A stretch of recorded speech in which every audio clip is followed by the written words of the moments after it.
All right, hello everyone, and welcome to the June Policy Committee call. For those of you who are new joining us, I want to welcome you and introduce myself, and everyone else who's joining us today. Obviously, thank you for spending the time. My name is Jennifer Parker, and I am the Secretary of the Council and also co-chair for the Policy Committee. I'm also a nutritional therapist and nutritional chef, but I have a background in food policy and food regulation. And today we're very excited to have a guest speaker with us who will be presenting on our topic, which is food processing for small producers. And we're thrilled to have this experience and different breadth of knowledge being shared today. So I'm going to go over some housekeeping first before introducing the guest, and also our guest will be presenting, and then we would love to have your participation in some conversation about the topic afterwards. So please save any questions and stuff for us at the end. So first of all, housekeeping. I want to know if everybody is now receiving our email. If you haven't received last month's follow-up email, please let me know. We want to make sure that we have your contact information and whatnot correct, and maybe just do a little review through your junk mail or privacy settings to make sure that it's allowing our emails through. Membership. So it's about coming up time for membership renewal, and anybody who hasn't yet joined us officially, we would love to have you on board, and it's only $25, but it really helps us to continue the work that we're doing. So I will, again, in a follow-up email, send you some links. Also, we are still looking for some guest speakers, and you don't have to know anything about the topic, but it's really helpful for you to kind of dive in and learn about something maybe that you've had interest in or some experience in. Or perhaps you know someone that is currently working on a campaign or a project or a business that fits into these topics. It just really adds to the value and education for the whole membership and for yourself. So we still need presenters for August, September, October, and December. We have animal welfare, we have urban agriculture, farm to school and community, and food policy for wellness.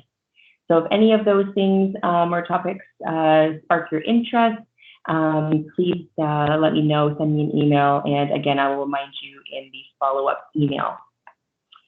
Also, anybody here on the call, if you have any upcoming events that you know of across the state, we would love to hear about them and host it on our calendar on our website, and continue to share on social media, because obviously we all enjoy everything food related, policy related. So we would love to help support your event and share the knowledge. So anybody on the call right now have any upcoming events that they know about?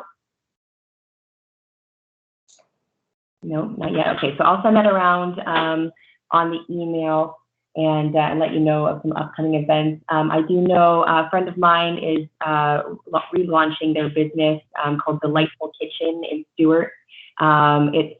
She's turned it into like a local artisan co-op and food hub. So the grand opening is on Saturday from 1 till 6, and I will post more about that later, but just a great way to support local artists, foodies, people that all these people are creating different food and health and wellness handcrafted products, that sort of thing. And also at this location, there are seminars and cooking lessons and crafting sessions. So if anyone has a talent that they would like to share or host at an event, also let us know, and we can try and schedule you for that. Rachel, any other housekeeping you can think of? Nope. Okay. So sorry, I was on mute. No, not this time. Thank you. So sorry, did you have any housekeeping? Not at this time. Thank you. Okay, perfect. Okay, so let's move on to our presentation. We have Tom on the line today who is presenting his own experiences and observations on food processing for small producers, local and regional niche meat systems, selling channels, and consumer trends that are driving transformation. So Tom, he has a background in animal sciences and is the founder of a small grass-fed beef producer called Arrowhead Beef. And today he provides brokerage services for small farm meat companies and specialty food companies. And his passion is to connect people and businesses that help transform local and regional food systems. So with that, I would like to hand the floor over to Tom.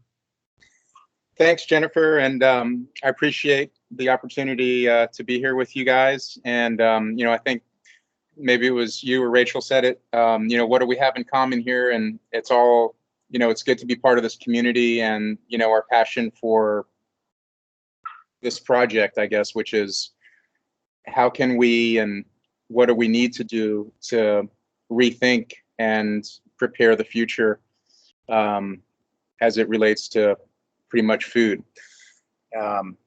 So basically here in this presentation, it's just an informal kind of share, hoping to just provide a little perspective on my experience, particularly here in Florida with the small farm meats, and also really kind of compare that to the typical industry. And there's a couple other food systems I kind of look at that are similar, it seems, to what's going on in the small farm meats, which is like the tuna industry. In this presentation, we'll show you an illustration of tuna and local tuna versus industrial tuna. And then the other, I think, really good example of this transformation in the consumers is with beer and craft beer, and how the major food brands, the Crafts, the Oscar Mayers, those major brands are and a lot of you have seen and probably aware that the consumers are really rethinking and revaluing what is value to them in food. So it's really evolving, and it's constantly evolving. And there's a few things that are, preventative, I guess. And there's a few, I guess the point here is just to show and share. And then if it generates some questions with you, that's great. That slide over there on the right, I think it's really kind of says a lot. There's so much to a meat food system. It's really unbelievable. In fact, there's pretty much the meat industry is really separated into small functional players or into major integrated vertical companies. So, I don't know anything about raising cows and growing grass and all those kind of things. I'm more of a marketing and business and sales person. I know people that know what they're talking about, and that's kind of good enough for me. I haven't really wanted to get too deep into being an expert in the actual farm side, because it's so big and deep that a whole lifetime it would take just to have average knowledge of it. So we all have to sort of pick our areas of focus and then find and connect those others that can connect the all of the expertise required, because it's such diverse and different expertise, from the farm to the distribution and to the sales side. But really, at the end of the day, if you don't have sales and processing and distribution, you don't have a farm. So a lot of times it seems like we kind of get it backwards, where when we start talking about small farms, we go right to, well, how's it grown? How do we grow it? How do we grow more cows? How do we, get more farmers? But the reality is there's nothing you can do there unless you have a home for the meat on the other side. So it's it's a it's a challenge and it's an opportunity, because the opportunity in this thing is the consumer. There's a consumer awakening. They're seeking knowledge. I'm going to go right to the next slide here. There's sort of this classical prescription food nutrition guidelines from like the USDA and big government and that kind of thing. And the question is, are people really following that? And if not, who do they follow? How do they learn about foods? And, just to back up a little bit, I spent a lot of years in these farmers markets talking to probably thousands of consumers. And that's where, I really started believing in this thing. About 8-10 years ago, you have these consumers coming up, and these are people, everyday people that have had a transformation. They've been educated about something, or there's been a life experience that has caused them to rethink food. So they went from not thinking about where the food comes from and just, eating what you can, to like, especially young families. When you have a son or a daughter come into your family, all of a sudden it matters what you're feeding. All of a sudden people care. They're reading ingredients. So you see a lot of these young families, people that are pursuing real nutrition, and they make almost going to these farmers markets is like a job. You have to really go out of your way to make it happen. And what's happened as well in this period over the last 10 years or so is there's been a very significant mainstreaming of the natural foods movement. So bigger retail chains like your Lucky's, your Whole Foods, even your Publix, a lot of these stores now are carrying, more natural foods, more grass-fed beef, local meats, and such like that. Still, in that scale, it's still largely industrial-based food. It's just got a healthier spin on it, so to speak. Maybe they changed the way they feed, or maybe they're not using the antibiotics. But there's two approaches to food sustainability. There's, the small farm, inefficient local movement, and then there's big industry, which is, 95% of all food. And, what I think, I guess a lot of this is all opinions of mine, I guess. But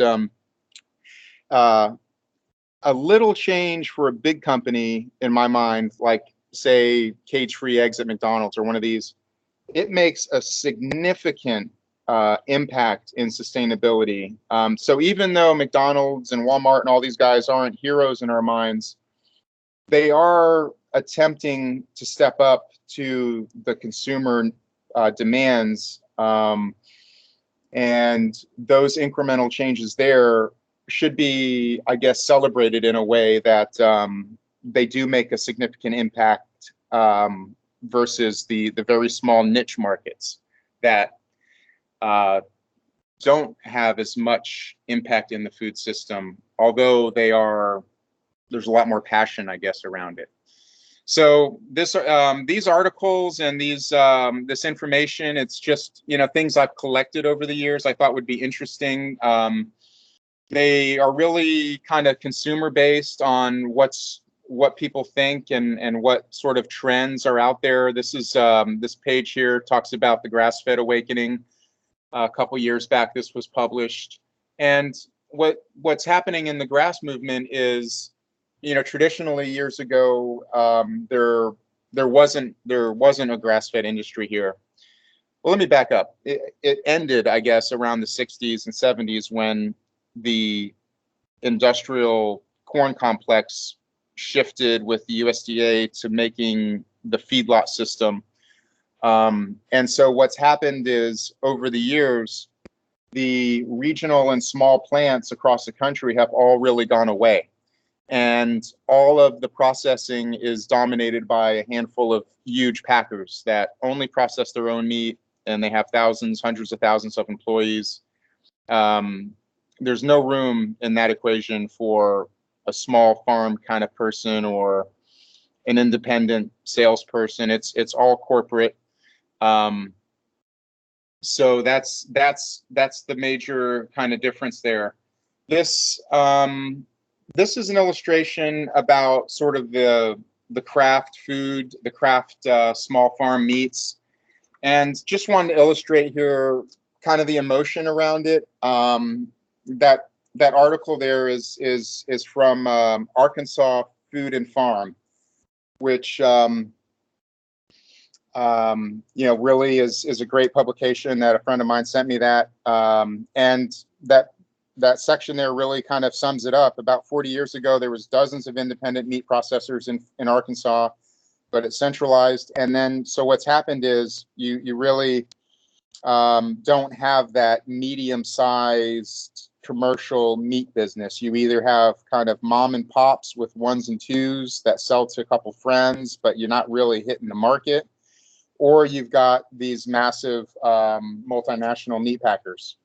So the small farm movement, in my mind, it's really about the human element. It's the people involved. It's the passion. It's the people on this call that care.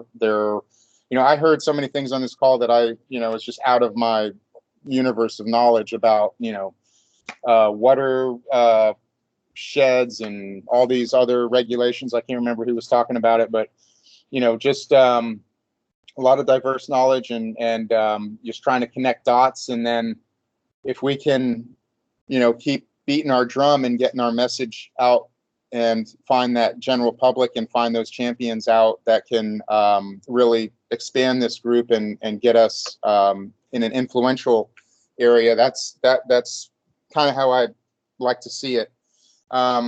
This slide is, it really just kind of is there to illustrate the difference in it gives you some terminology in what these regional and local meat processors are.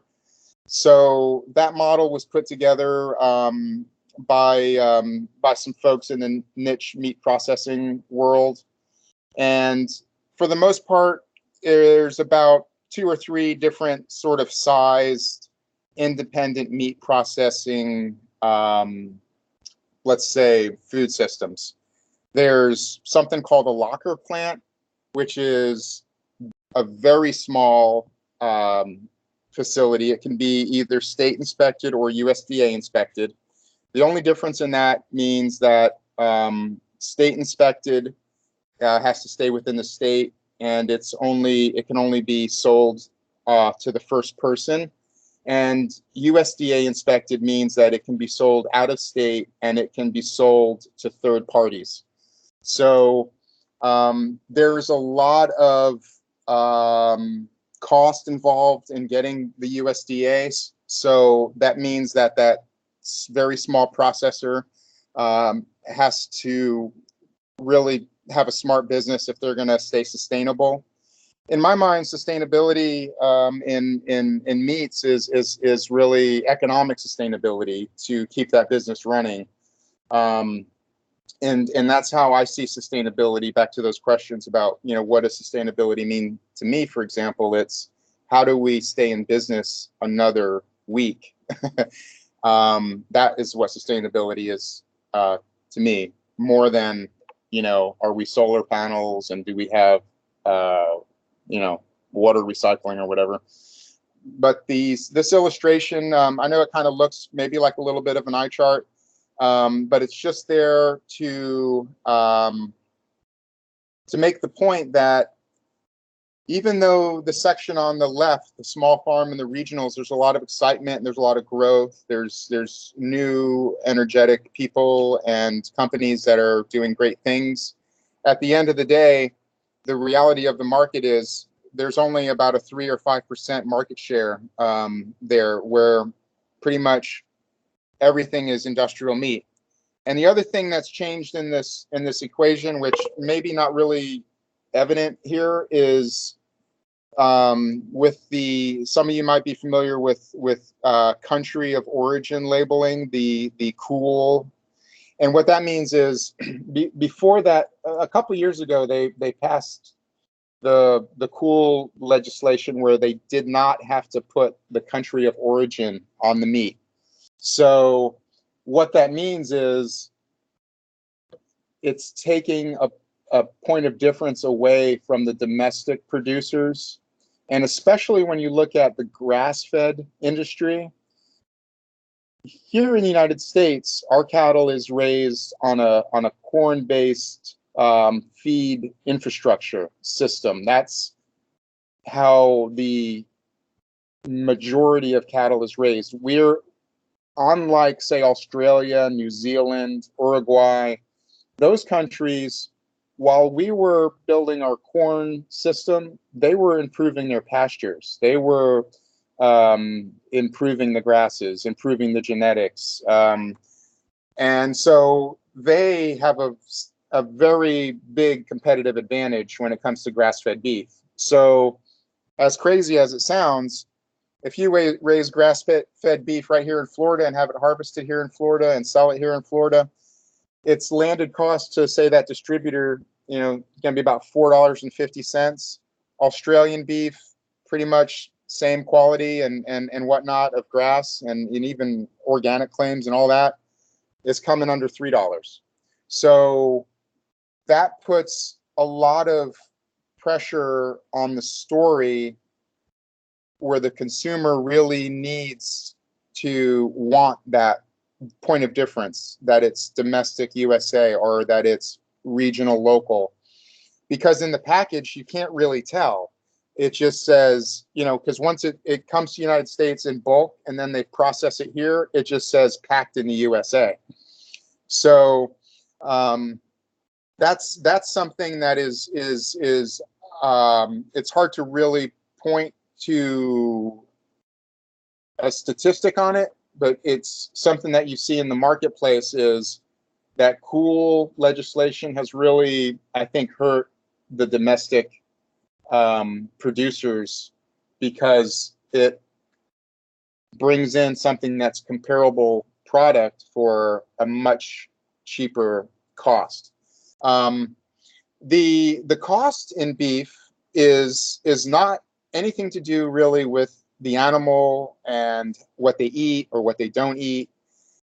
A lot of that, if you look at that graph right in the middle there, the only difference in those two sections, which almost doubles the price of the local beef, is the sales and marketing, the distribution costs, the blue pie. The big distribution companies have such a lower cost structure on the sales part that they're able to get this product, the commodity, out there a lot cheaper. And so, especially in the food service channel, it's a lot harder for that point of difference to shine through. In retail, it's much easier for the point of difference for the end consumer to choose the product that they want based on the narrative of the story or based on their preference. But in food service, the people that own the restaurant and the chefs, they decide what you eat. So they're kind of driven by food costs, and to them, they're looking for like a $17 plate cost. They might go with salmon or some other type of protein. They'll not even go with the meat at all. So that's a little bit of that. And here's some illustrations of these regional. These are kind of the scaled up plants. These aren't the very small. These are medium. So this is where the industry of the small farm really makes the market. This is the key segment in the industry, which is big enough to make it commercially viable, but small enough to deal with small companies, with owner operators, to deal and to be able to actually process cattle on behalf of someone else. Because the way this works, as we mentioned in the first page, there's so much area of expertise and differences in skills and things out there, that these meat packers, they don't own the cattle, they don't sell the cattle. All they want to do is sell processing services. So they have a client that wants to harvest 20 head a week. They come in, they charge them for processing. That company that has the 20 cows a week they own the cows, they get them processed, and then they got to go sell them, which is the hard part.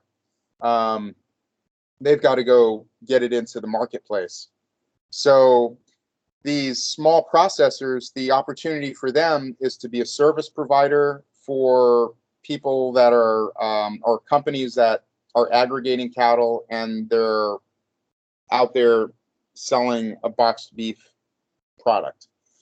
I have this Lawrence Meats as an example, and they're one of the shining stars in the regional and small farm meats business. And that's all really, I think, driven by leadership that had a chance to get to know some of these folks and meet with them, and it's all about developing people, and it's very much focused on doing the right thing, on people oriented, and that is the exact opposite of big industry. The big packers, you're a nothing, you're nobody, nada. They don't even want to know your name. Okay, they are different. They think different. They're corporate. But these small guys, they're sort of, it's about the human connection, about doing the right thing, and that's what's attractive to the consumers that are, maybe not so much the mainstream, but what we've seen in the consumer area is these influencers, these food writers, these TV personalities, these reality shows. Those are the things that are driving the market. That's what people want to buy into. The product, that's kind of the last thing they're worried about, and they just expect it to be good. They're looking for the story. They're looking for trust. They're looking for authenticity, and that permeates through in mainstreams over time. This is a little bit just some illustrations of big companies that are doing sustainability efforts. Again, sustainability means different things to different people, and the idea here is, okay, well, let's celebrate that, but let's put it into perspective. Like the eggs. McDonald's, they've been cage-free in about 10% of their stores since 2011, and they're trying to make that 100%, over the next however many years, 10 years or so. But the reality is, still in the whole nation, there's only 10% of the hens that are cage-free. So 90% of the hens are not cage-free, but a lot more of them will be cage-free with McDonald's and that kind of, Subway. They're all antibiotic-free. Tyson, they're doing everything they can to project sustainability, whether it's using less water in the plants or changing the way that the corn is grown to feed the chickens. But those are examples of sustainability for a big corporation. Chicken too, it's interesting, little bit of, I think, stumbled across this, I thought was pretty interesting when I was reading on some of this, is I think it was in the 40s, they had something called the Chicken of Tomorrow project. And this illustration, I think it's kind of interesting, sort of conspiracy theory, that around the 30s and 40s, when you looked at the poultry in the United States, it was, small farm of heritage chickens, long legs, small breasts, they took a while to grow. And then the government and the USDA and they came up with this Chicken of Tomorrow project, where they brought in all of these poultry experts from the universities, and they brought in farmers and industry people, and they came up with, sort of the perfect chicken, quote unquote, based on the Cornish rock breed. And that breed, they want white feathers. They want them to grow fast, have a lot of meat. And by the way, that meat's not too flavorful. It's just meat. So our chicken industry has been really completely shifted towards that industrial chicken. But there is companies, and there is a resurgence of heritage chickens. They import the genetics from France and other places, and so there's just this real kind of interesting resurgence of heritage chickens, just like in pork, where you have the single kind of pork breed that's bland, and it's the whole industry is that one breed. But now what you're seeing in premium food service and premium in foods is heritage pork. They eat acorns, they're free range, those kind of things. So all of these different meat proteins have their own story, but it's all sort of similar. There's there was a shift in the mid-century towards complete industrialization, and now that pendulum is, in my mind, on the consumers is shifting towards wanting to really actualize the food and know the food, authenticate the food. So the consumer's on our side. The business is not on our side because of the efficiencies. However, that's where innovation comes in. That's where connections and partnerships come in. And so it's just kind of interesting to compare sustainability in small sense, and then what does sustainability mean to big processors, big food. Consumer trends, this Hartman group on the left, they're out of Washington State. Very straightforward, and you guys know this, obviously, feel it, you live it. And I put it in here just to illustrate, this research that I'm showing there is like from 2007. It's over 10 years old. So for a long time, it has been this drumbeat, this narrative, the people behind the food, the craft, the traditions. They are communicating small batch. They don't want to have industrial images. When I first got into the food business in the mid 90s, I remember going to get the jobs and those kind of things. And, the sexy big companies like the Unilevers and the Krafts and the Nestles, and, they would have these big booths, big, Nestle brand. And it was all about the big company. And that in the 90s was really the end of the premium, which was all about consistency and having the same exact dimensions and the perfect specs. And so now it's really shifted towards artisan, small craft, meaning to the food. Where's the meat from? How is it raised? How is it harvested? Those are the things that are important. And so here, just showing this example, and the main point here is that these consumer trends, they, with the Hartman Group, they have a model called mainstreaming the core. And what that means is the core consumers, the ones that are really leading, those leading chefs, those doctors that learned about, the difference in grass-fed beef and pushed it 10, 15, 20 years ago. Those influencers continuously are adopted by the mainstream. And so mainstream consumers more and more are aware of these kind of things, which is sort of a mixed blessing, because they can, the big marketers, they want to kind of almost trick them and make them think it's what they're looking for. And so it's really up to the consumer to educate themselves. And that's why the consumers seem to me like they're not very trustworthy, or they're not listening to facts and figures and USDA stuff. They're listening to Emerald, they listen to Oprah, Michael Pollan, it goes on. So this is another one about this shows some illustrations of big food companies that are really falling on their face because of the consumers' demand for this new kind of food movement, this authentic craft, meaningful food. So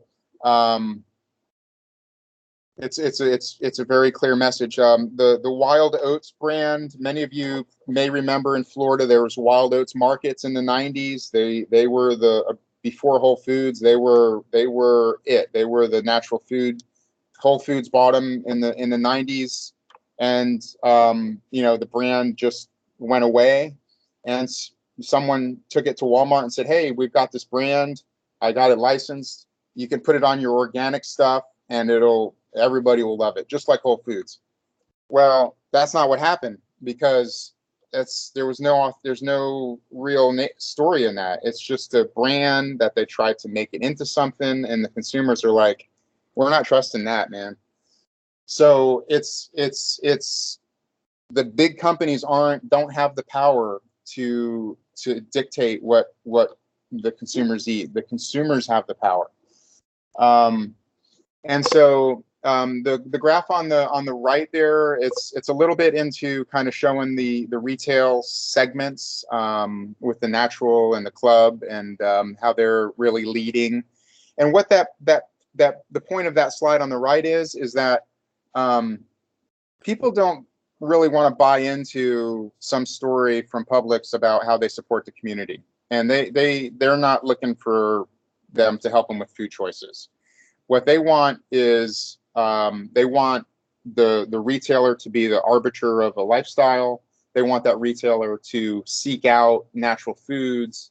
They want to trust the retailer to do the hard work for them, and that's where, that's why labor matters. Educated people in the stores that can help consumers make informed decisions, and those stores want to carry products that have good narratives. They're easy to follow. This tuna, I'll show you real quick here, and I know this is maybe jumping around a little bit, but I really found that the tuna industry and the beer industry is very similar to the small farm meats.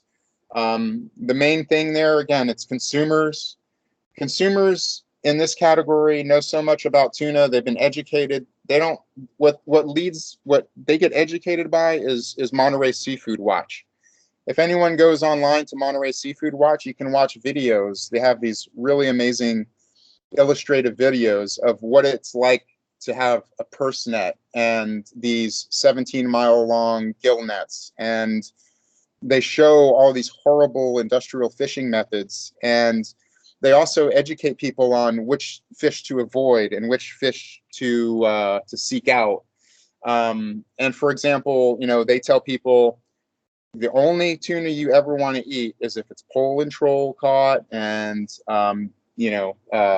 this it can't. They don't want them. They don't want to have like a bunch of mixed up tuna because you got mercury and all this distrust. So I left that new season's tuna pack in there because it really shows a good example of what premium food looks like. It's not perfect. It looks like it's like a sample, like it's kind of a sticker just stuck on a bag. But what that is hand fillet, single cooked piece of fish, and it's authentic as it can ever be, because it's caught right off the coast, harvested in a small plant in Oregon, and then packed right there by artisans. And it's very similar as far as, you look at these niche brands are only about 6% of the market, but they're growing. That's double in the last 5 years or so. So those specialty brands are definitely growing. They're small as a percentage, but that kind of shows us where things are heading, I think. Craft beer. I'm going to interject for a minute. You've given us so much amazing information. I don't know how much longer your presentation is. We are at 12:47, and the call ends at 1 p.m. So I did want to try and give some people opportunities to ask some questions and really interact with you while we have your expertise online. I'll just wrap up in a minute here. So yeah, this one just shows how beer and Anheuser-Busch is similar to Tyson, and then you've got the craft brewers that are just like those regional ones. the brewery, good example there is a shared facility by multiple companies, that kind of thing. People are the secret ingredient. You know, there's this is probably a conversation for another day, but I felt inclined to include it because it's so relevant to the meat industry, because we can't have a processing plant if no one knows how to do anything in it. And that's what the challenge is. It's not just money to buy plants and cows to put in them. It's how do we get young people, especially, and artisan people into the industry, that it's an alternative to, you know, college and the traditional path that may not be the best it was. You can see the graph at that on the right there, how that income gap is really flat between college and non-college. And the last page, just you know, a couple illustrations of what's driving the consumers. Eat wild, local harvest. That's where people turn to make their food choices. The industry events, it's always great to go to industry events. That's where you really learn about the industry and who's doing things there, the grass-fed exchange. And then lastly, just want to mention this niche meat processors assistance network. It's an organization of about 1,500 people that have small plants, owner operators. They're all over the country. This organization is an org from University of Oregon, and a couple professors kind of keep it organized. And what it does is, if you're in a small plant and you have an issue that you're trying to figure out how to get a regulation or something done with USDA, you can put a question out to the group, and inevitably someone on there will have similar experience, be able to reach out to you. So it's just a free way of people in the community to help each other, and it's I think very essential, and it might be a good model. But that's what I have, and I'll just kind of leave it at that. If there's questions out there or any thoughts, it's open mic.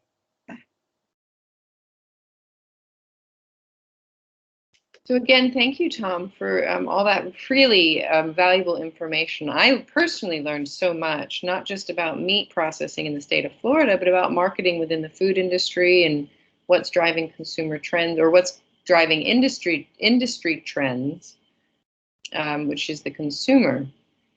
Something I do want to just make clear is that the Food Policy Council represents all food in the state of Florida.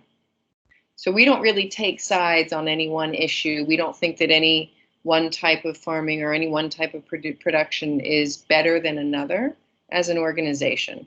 We're, again, really looking to address gaps and affect policy so that everybody in the state has access to nutrient-dense, good food. And coming from that lens, what I'm curious about, Tom, because we do see this divide, shall we say, or this gap between the industrial agriculture producers and then the local regional producers. So can you see any next steps in lessening that gap? How can the expertise and knowledge and resources in one area benefit the other area and vice versa? Sorry, wind chimes. That's a pretty good question. It's probably, in my mind, a continuous transformation versus a silver bullet. I feel like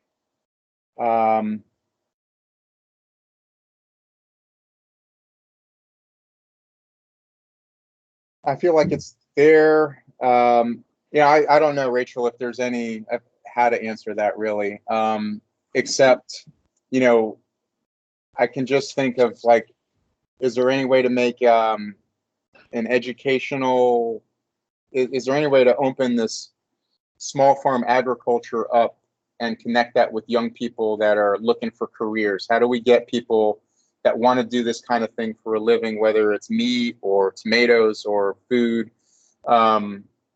How do we get the next generation engaged and hands-on, in my mind?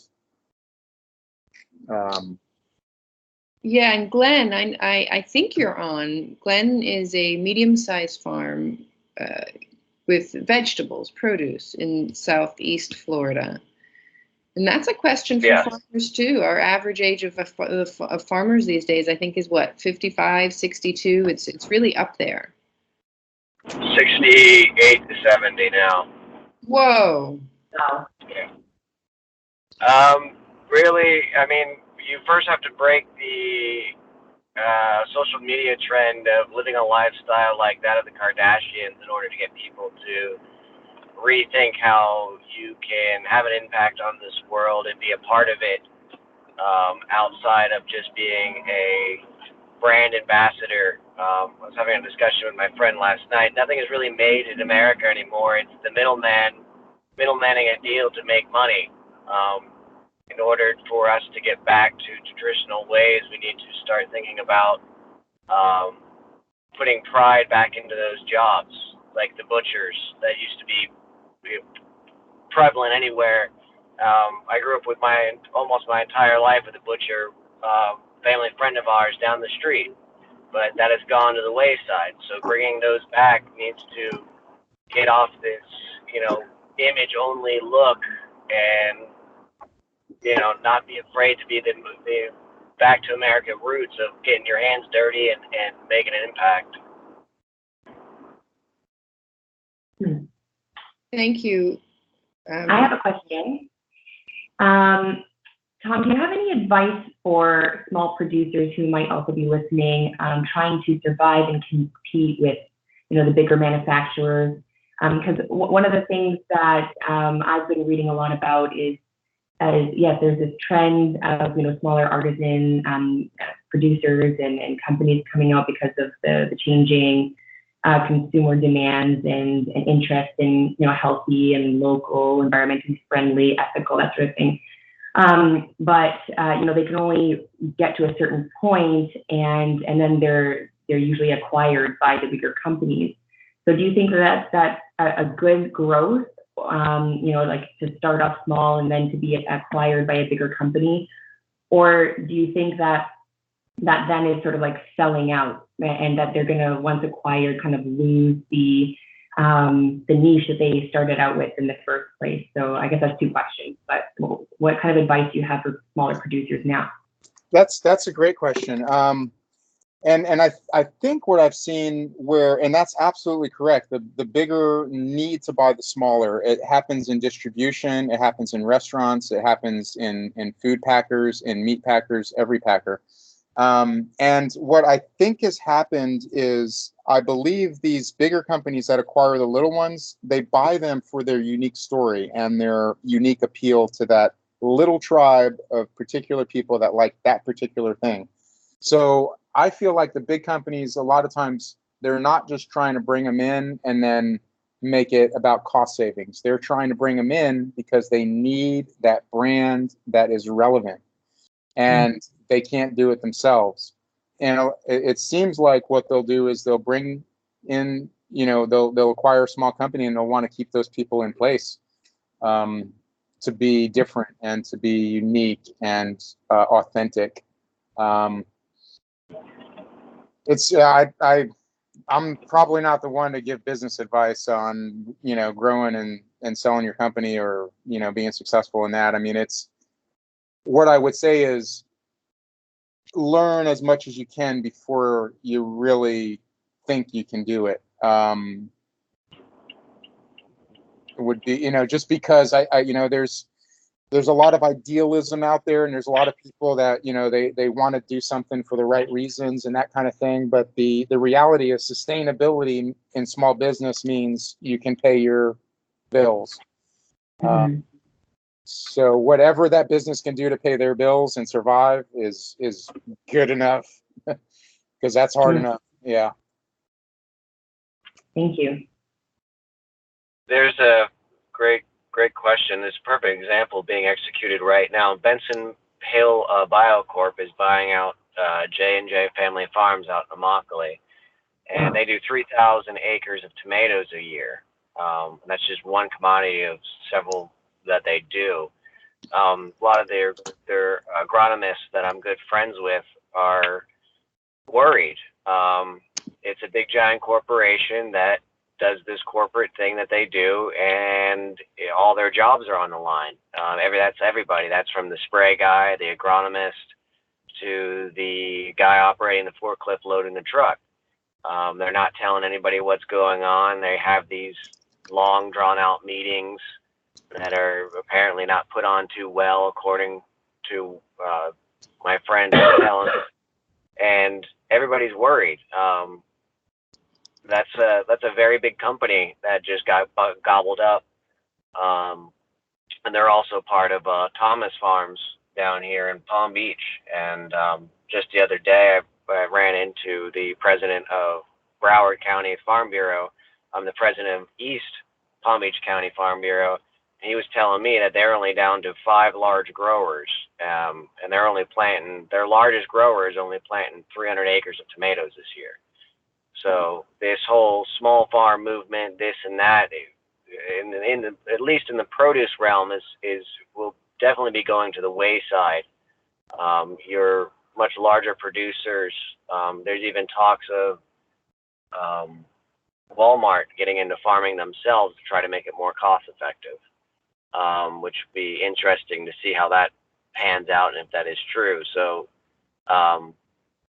it'll be interesting on what happens to J&J, and if people that I know will still stay in this company, or if they'll just wash everybody clean and try to put in their own people in there. And if they do that, you can guarantee that they'll fail, because they'll probably pull an agronomist from the Midwest somewhere and try to grow in Florida, and will season after season get their butts handed to them. It takes about somebody that's not from this area about 3 to 4 years to be able to turn a profit when coming to farm in Florida. I've even had friends of mine who are Cornell University graduates who were amazed that I come from an agronomist family that can farm down here, and they said, you guys can literally farm anywhere in the world because of the location that you're in. You have such an advantage over the majority of the world because of the conditions that Florida you have to deal with are so much more intense, where as in the north or other parts of the world where you get winter, that winter kills off any pest or problem and allows you to restart through the growing season, where that does not exist down here. So that's also very scary for what's going on. But I'm hoping that the passing of 1020, House Bill 10, SB 1020, the hemp bill, that could be a very good shot in the arm for farmers, with prospect of making about $1,000 plus an acre return, which is phenomenal considering the average is well below that. I mean, at our peak when we were in production, the best we ever did was about $3,000 an acre, which is now extremely unheard of. You're lucky to make $800 to $1,000 an acre in net return. So no matter how much marketing, how much you throw at this, until something drastic happens in this nation and then in the food chain, where we won't have a real big swing or change. It would just be trend after trend, and it's no different. You're talking about these grass-fed. Well, I know the Wagyu guy over on the other coast, and he goes, yeah, that grass-fed is, and I've met a lot of these cattlemen in Florida through the Farm Bureau Trade Association I'm on. He goes, yeah, the grass-fed's a joke. He goes, we feed them 2 weeks before they hit the slaughterhouse grass. They don't eat grass any other time. These cage-free chickens, they're not cage-free. They're just put in a pen, and that pen is picked up and moved to another clean plot of grass so they can stay in there, and that's considered cage-free. I feel bad for a lot of the chicken farmers. A lot of them are independent farmers, and what Purdue does is Purdue will come in, or Tyson will come in and say, yeah, we'll provide you all the chickens and all the feed and all the bedding that you need to grow for us, but we first need you to invest several $1 million in bringing up the infrastructure to state of the art. So then that burden is put on that farmer's back, and then he's left with a very, very small margin and has a very large mortgage or note to carry because of the infrastructure demand improvements that these companies put the burden on them instead of actually helping the farmer. It's just a way of keeping servitude and slavery like that debtor's jail alive. Good point. And I'll just real quick add, that does remind me, I think, like with the small guys being shut out, on the distribution side, you had Global Organics here in Florida, and then they got bought by KeHE, or one of these big companies. And Global Organics used to deliver to small mom and pop kind of operations. Like, you didn't really have to be a big business to buy from them. So there was a lot of people buying these organic foods and then reselling them in the farmers markets and such.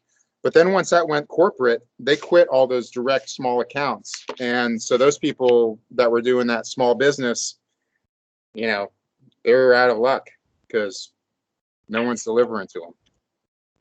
Right. All right, everybody, this is time to wrap up. So I just want to thank you all. If you have more that you guys would like to discuss with each other, we do now have an active forum on our website. So please go to that location. It's flfpc.org, and you can continue there. Otherwise, we look forward to having you on next month's call. It's going to be on July 26th, same time at noon until 1, and it's going to be on the cottage industry. And we do have a guest speaker for that. So stay tuned, check out the website for the event and the call-in information. And thank you, everybody, for participating today, and Tom, for your fabulous presentation. Thank you very much. I appreciate it.